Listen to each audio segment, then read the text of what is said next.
నమస్కారం NSTV news కి స్వాగతం. నా పేరు సంధ్య. ముందుగా వార్తల్లోని ముఖ్యాంశాలు. గత ప్రభుత్వ హయాంలో తిరుమలలో జరిగిన స్వామివారి లడ్డూ కల్తీ అంశంలో పట్టుబడి దానిని కప్పుపుచ్చుకోవడానికి వైసీపీ నాయకులు తప్పుల మీద తప్పులు చేస్తున్నారని కొత్తపేట ఎమ్మెల్యే బండారు సత్యానందరావు అన్నారు.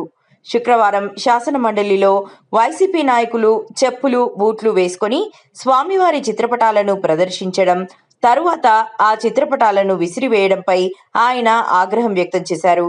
ఇందుకు నిరసనగా శనివారం రావులపాలెం శ్రీ వెంకటేశ్వర స్వామివారి ఆలయం వద్ద మహా అపరాధాన్ని క్షమించమని స్వామివారికి పూజలు నిర్వహించారు.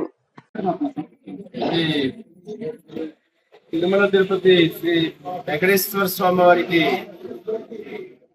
లడ్డూ కల్తీనార విషయంలో దాన్ని కప్పుపుచ్చుకోవడానికి ఇంకా మరొక విధంగా అనేక అపరాధాలు చేస్తూ వైసీపీ నాయకులు జగన్మోహన్ రెడ్డి గారు వ్యవహరించడం చాలా మహాపచారం, ఘోరాతి ఘోరమైన విషయం.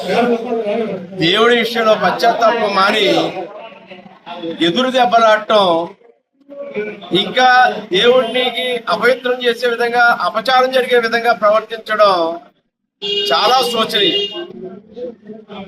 మొన్న మా శాసన మండలిలో చెప్పులతోటి బూట్లతోటి స్వామివారి చిత్రపటాలు పెట్టుకుని నినాదాలు చేయటం, చిత్రపటాలని అక్కడే విసిరివేయటం, చెప్పులు బూట్లతోటి స్వామివారి చిత్రపటాలతోటి శాసన మండలిలో వ్యవహరించడం క్షమించరాని నేరం.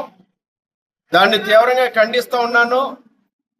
హిందువుల పట్ల, హిందువుల మనోభావాల పట్ల ఎంత మాత్రం కూడా వారికి నమ్మకం లేదు, విశ్వాసం లేదు. అవమానపరచడమే లక్ష్యంగా పెట్టుకున్నట్టుగా కనిపిస్తూ ఉంది.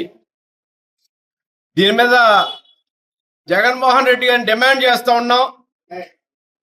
మరి హిందూ సమాజానికి నీ సమాధానం ఏంటి జగన్మోహన్ రెడ్డి గారు? ఇప్పటికైనా మీలో కనీసం ఆలోచన ఉంటే హిందూ సమాజానికి బహిరంగ క్షమాపణ చెప్పమని డిమాండ్ చేస్తూ, ఎప్పటికైనా దేవుడి విషయంలో మరి అపహాస్యం చేసే విధంగా వ్యవహరించవద్దు, లేదా దానికి తగిన మూల్యం చెల్లించుకుంటారు. ఆ దేవుడే దానికి ఏ విధంగా, ఎవరికి ఏ విధంగా బుద్ధి చెప్పాలో చెప్తారని తెలియజేస్తూ వారి వైఖరిని తీవ్రంగా ఖండిస్తూ ఉన్నారు.